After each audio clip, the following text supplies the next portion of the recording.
Assalamualaikum warahmatullahi wabarakatuh. Halo semuanya, saya Afinur Aulia dari Prodi Gizi Angkatan 2022 Universitas Binawan dengan NIM 0422111023.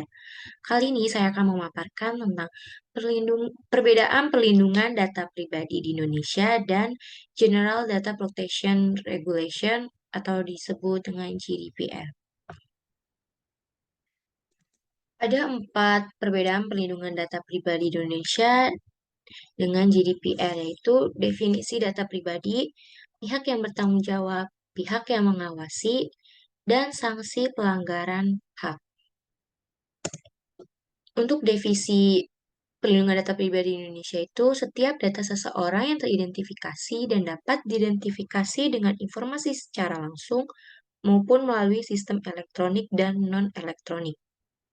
Nah, untuk General Data Protection Regulation atau disebut GDPR, itu informasi seseorang dapat dikenali secara langsung maupun tidak, terutama pada tanda pengenal seperti nama, nomor identitas, terus data pengenal identitas fisik seperti psikologi, genetik, mental, ekonomi, atau sosial orang tersebut. Yang kedua, pihak yang bertanggung jawab.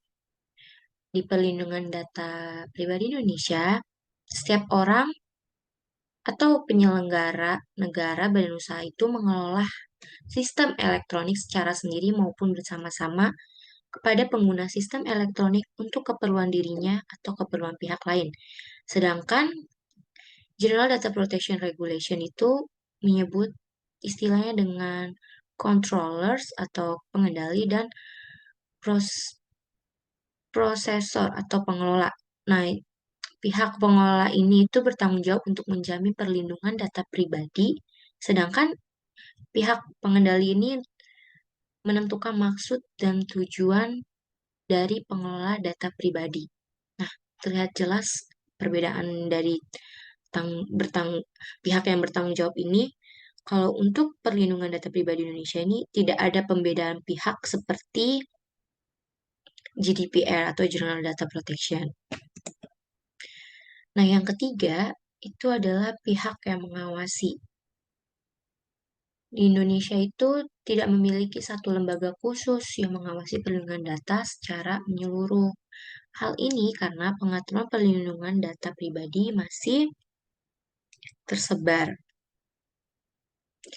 Nah, untuk GDPR ini, Uni Eropa membentuk The European Data Protection Board yang diisi perwakilan otoritas pengawasan dari tiap negara anggota Uni Eropa. Nah, setiap negara ini, anggota Uni Eropa memiliki lembaga khusus yang mengawasi pelaksanaan GDPR.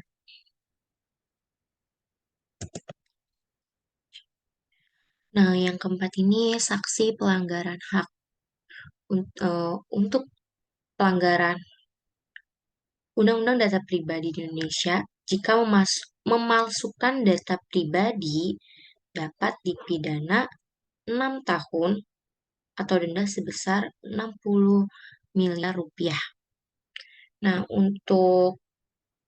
jika menjual atau membeli data pribadi itu akan dipidana 5 tahun atau denda sebesar 50 miliar rupiah. Sedangkan GDPR atau Data General Protection Regulation itu mereka mengatur denda mulai dari 4% dari pendapatan total secara global di seluruh dunia hingga 20 juta euro jika terbukti melanggar standar GDPR. Termasuk pula ada pihak yang ada hak kompensasi bagi pihak yang dirugikan. Oke.